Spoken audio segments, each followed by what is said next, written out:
Assalomu alaykum. Kanalimiz kuzatuvchilari. Bizga savol berishganda kabishda qanaqa qilib programma qilamiz, nima bilan qilamiz, nimani redaktor qilamiz deb shuni ko'rsatmoqchi edim. Xullas kalom, BTD'ni K5 programmasini ko'chirib yozishni hozir ko'rsataman. Uni programmasini redaktor qilishga BTD degan anaqa programmatorimiz kerak bo'ladi. Xullas, BTD bilan programmalarni o'zgartirib, K5 ga programmasini yozib beramiz. Gazlarni, legirovkalarni qilib. Xullas, BTD kimdadir bo'lishi mumkin yoki bo'lmasligi mumkin. Agar aloqaga chiqsanglar, programmalarni taxlab yasab beramiz. Ko'chirishida biroz muammolari bor edi. Ko'p ustalarimiz kompyuterni yechib olib, ichini ochib, BSL rejimda ko'chirishni bilar ekan, OBDdan ko'chirishga sal qiynalayotgan ekan. Bir 2 martami, 3 marta shunaqa savol bo'ldi menga. O'shaning uchun men YouTube'ga K5 kelganda qo'yib ko'rsatib beraman degandim. Hozir shuni ham qanaqa ko'chiriladi, qanaqa qilib yoziladi, men sizlarga bir qator ko'rsataman OBDdan. Buning uchun bizga ham mana SIM2 25X Hyundai Kia J2534 degan model kerak bo'ladi. Xo'p. To'g'ridan-to'g'ri istalgan bo'lsa ko'chirmaydi.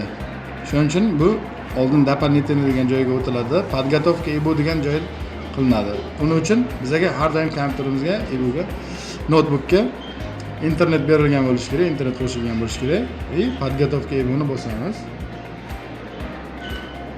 Juda ham men uchun xavfli narsa bu.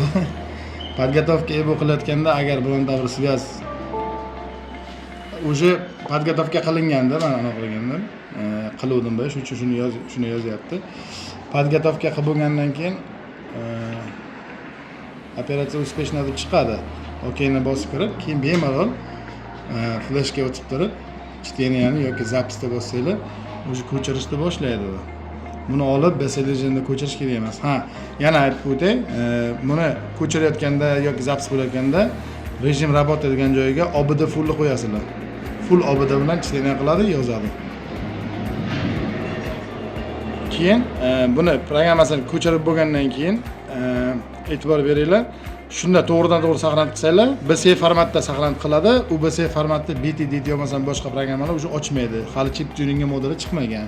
Shuning uchun buni saqlanib qilayotganda alohida bin formatda saqlanib qilinglar. O'sha saqlanib bosgan vaqtda fayl nomini o'zgartiradigan qatorda pastda ana kirsanglar, o'shaga BSF ham bin degan joyi bor.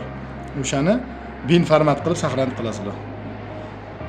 Keyin yana bitta narsa, Kiyalarga nimalarga OBD bilan ko'chirganda ventilator постоянно ishlab turadi motordagi.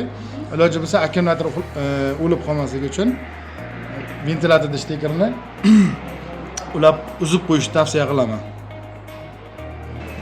Mana programmani ko'chirib oldi.